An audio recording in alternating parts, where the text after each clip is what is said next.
अस्सलाम वालेकुम एवरीवन, कैसे हैं आप सब। उम्मीद है आप सब ठीक होंगे, खैरियत से होंगे। मैं भी अल्हम्दुलिल्लाह ठीक हूँ। आज मेरे किचन में बहुत ही मज़ेदार सा दम का कीमा बनने जा रहा है, वो भी स्मोकी फ्लेवर के साथ में। ये बहुत ही आसान और मज़े की रेसिपी है और नॉर्मली जो हम कीमा घर में बनाते हैं उससे थोड़ा डिफरेंट, इसका थोड़ा नहीं बहुत ज़्यादा डिफरेंट जो है वो टेस्ट आएगा। और कभी कभी होना चाहिए, सेम चीज़ें तो हम बनाते हैं, टेस्ट थोड़ा सा मसाला थोड़ा सा वो हम ट्रिक लगा के थोड़ा पहले बाद में डाल के जो है रेसिपी का जो है टेस्ट है बिल्कुल चेंज हो जाता है। अच्छा, इसके लिए मैंने हाफ़ केजी जो है वो कीमा ले लिया है। नॉर्मली बारीक कीमा यूज़ करते हैं इसमें, लेकिन मेरे घर में बारीक कीमा पसंद नहीं किया जाता है तो मैंने मोटा कीमा लिया है। अच्छा, और इसमें 1 टेबल स्पून जो है वो रेड चिली है, 1 टेबल स्पून नमक है, 1 चम्मच ज़ीरे का है, हल्दी है 1/4 या आधा चम्मच डाल लें। जो है धनिया पाउडर है वो 1 चम्मच है। और ये मसाला जो है ये जायफल, जावित्री, बड़ी इलायची, छोटी इलायची और ज़ीरा जो है इसका मैंने इनको भून के पीस लिया है। तो ये 1 चम्मच जो है वो मैंने इसमें डाल दिया है, इससे भी कीमे का फ्लेवर बहुत डिफरेंट आएगा।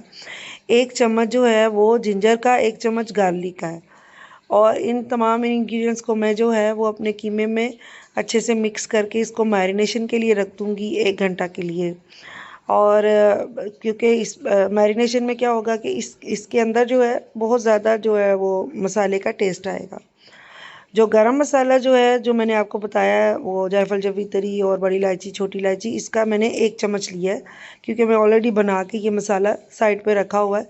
तो जब मुझे ज़रूरत हो ये वाले मसाले की तो वो मैं इसमें ऐड कर लेती हूँ। जैसे इसमें आपने देखा बहुत कम मसाले हैं, बहुत कम मसाले ऐड करती हूँ मैं, और जो घर में मौजूद हैं उसमें ही बनाने की कोशिश करती हूँ।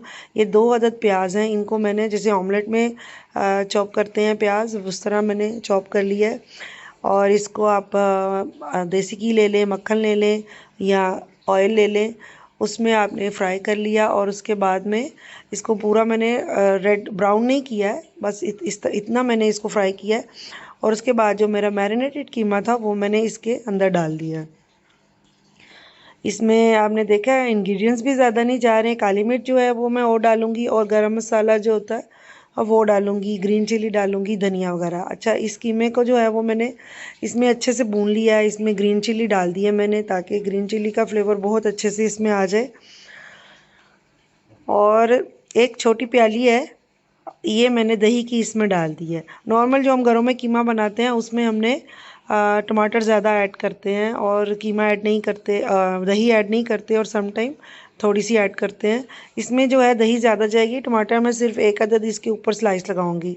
ये काली मिर्च मैंने डाली है, 1 छोटा चम्मच है। आप अपने अकॉर्डिंग नमक मिर्च जो है वो कम या ज़्यादा कर सकते हैं। ये 1 अदद टमाटर है, ये स्लाइस मैंने काट के दम पे रखे हैं। कोयला जो है वो मैं इसको अच्छे से जला लिया है, और कोयला मैं इसमें यूज़ करूँगी। जो अब ये देखिए मेरा जो कीमा है ये घी छोड़ चुका है, इसने ऑयल छोड़ दिया है। और टमाटर जो हैं वो मैं इनको इसी में मैश कर दूँगी अच्छे से। मैंने 1 चम्मच जो है वो गरम मसाला इसमें डाला है। और अब ये देख सकते हैं ग्रीन चिली के साथ ही मैंने कोयला रखा है, मेरे पास बाउल नहीं था तो मैंने चम्मच में ही कोयला रख के उस पर ऑयल डाल के इसकी ये धुआं बन गया, और इसको मैंने कवर कर दिया है। और इसका बहुत अच्छा स्मोक का जो है फ्लेवर इसमें आ गया था। आपके पास प्याली हो तो आप उसको यूज़ करें। ये इसकी फ़ाइनल लुक है। इसको मैंने जिंजर, ग्रीन चिली और धनिए के साथ में गार्निश किया, और ये बहुत ही मज़े का बना है। आई होप आपको मेरी रेसिपी पसंद आई होगी।